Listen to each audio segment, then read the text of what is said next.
पीछे हो जाइए। मंगलानां च कर्तारं देवान् विनायको।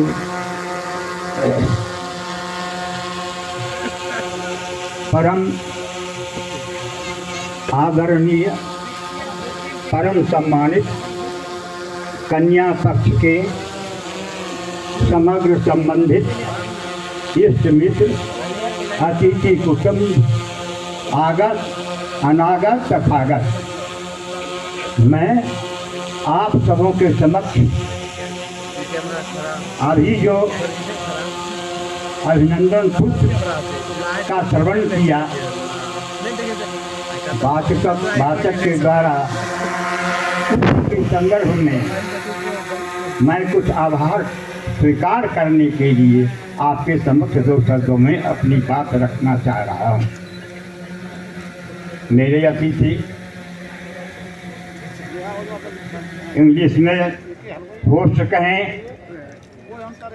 आप ने जो अभी अभिनंदन पत्र का वाचन किया, बहुत उत्तम ढंग से अपना आवरण आपने प्रस्तुत किया। प्रायः लोग अभिनंदन पत्र के माध्यम से धोखा देते हैं, अन्यथा नहीं लेंगे, शब्द पर ध्यान देंगे। बहुत बार धोखा दिया जाता है, इसमें भी आपने बहुत जबरदस्त धोखा हम लोगों को दिया। और धोखा क्या है कि अपने प्राबल्य को दुर्बलता की पोटली में बांधकर हम लोगों के समक्ष प्रस्तुत किया है। जब अभिनंदन पुत्र की पंखुड़ी को मैं देखता हूँ तो उसके सौंदर्य को देखकर, उसकी लावण्यता को देखकर बड़ा अभिभूत होता है। लेकिन उस पुष्प में जब पराग की खोज करता हूँ तो लाख अनुसंधान करने के बाद भी सुगंध नहीं मिलता है, पराग मिलता है, सुगंध को छू नहीं सकते। आपने जो अभिनंदन पुष्प प्रस्तुत किया उसमें जो सुगंध है उसको आपने ढक दिया। वास्तव में बड़े बड़ाई ना करे, बड़े न बोले बोल, रहमन हीरा कब गए लाख टका है बोल। आप अपनी बड़ाई स्वयं आप कैसे करते, वह तो आपका अभिनंदन पत्र ही कर रहा है। भाइयों, यह बड़ी मांगलिक बेला है। अभी आपने गीत के बहनों, माँ बहनों के गीत से सुना, क्या सुंदर सुंदर शुभ अवसर पर क्या सुंदर सुंदर गाली दे दी उन्होंने। क्या है, माँ जब अपने बेटे को बहुत ही सुंदर रूप से लाड़ प्यार से सजाकर बाहर अपने पिता को, भाई की बहन की गोद में देकर बाहर भेजती है तो उसके बाएं दाहिने गाल पर टीका लगा देती। यह गीत क्या था? यह गीत तो संवारने का टीका था।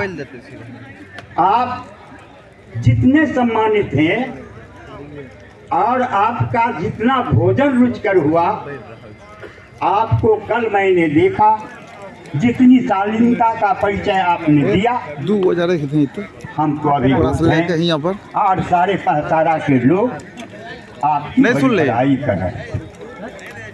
लेकिन अपनी सबलता को दुर्बलता में आपने छिपा दिया। जब स्वर्णकार के यहाँ आप जाएं तो हीरे की अंगूठी लें, सोने का गहना लें, आभूषण लें, तो क्या करता है वो?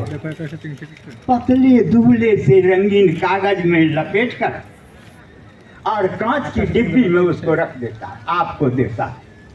आपने वही किया कि हीरे की अंगूठी को कांच की डिब्बी में छिपाकर हम लोगों के सामने रख दिया। अभिनंदन पत्र यही कह रहा है। मैं कितने शब्दों में कहूँ, कुछ गालियाँ होती है। हम लोगों की तरफ कल भी सुना कि जब आप लोग के स्वागत में भोजन परोसा जा रहा था तो माँ बहन आपका स्वागत कुछ गालियों से कर रही थी। यह होता है। भगवान राम का जब राम कलेवा हो रहा था तो वैसे समय भी माँ बहनें गालियाँ दे रही थी उनको, और कई पुस्तों को लेकर गालियाँ दे रही थी। यह तो स्वभाव है समय का। दाल भात अनेक प्रकार के व्यंजन मिले और थोड़ी सी चटनी उसमें न मिले तो आपको अभाव खट जाएगा कि भोजन में कुछ कमी रह गई। आपके अभिनंदन पत्र में जब मैं खोजता हूँ तो हमेशा आपने प्रबलता को दुर्बलता में ही बंद कर हम लोगों के सामने रखा।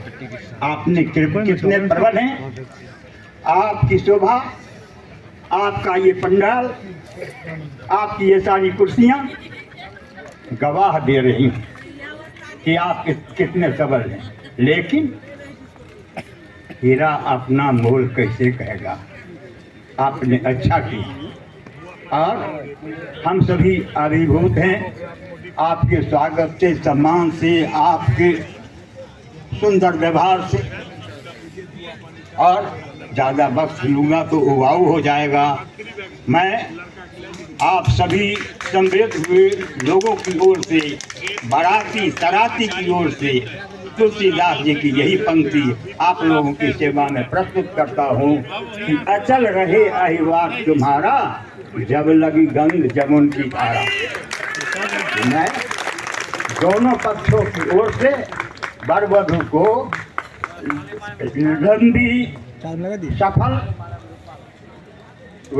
जीवन की कामना करते हुए क्षमा याचना करता हूँ। यदि बीच में मुझसे कुछ भूल हुई होगी तो उसे आप चटनी के रूप में खट्टा मान कर ही माफ कर दें।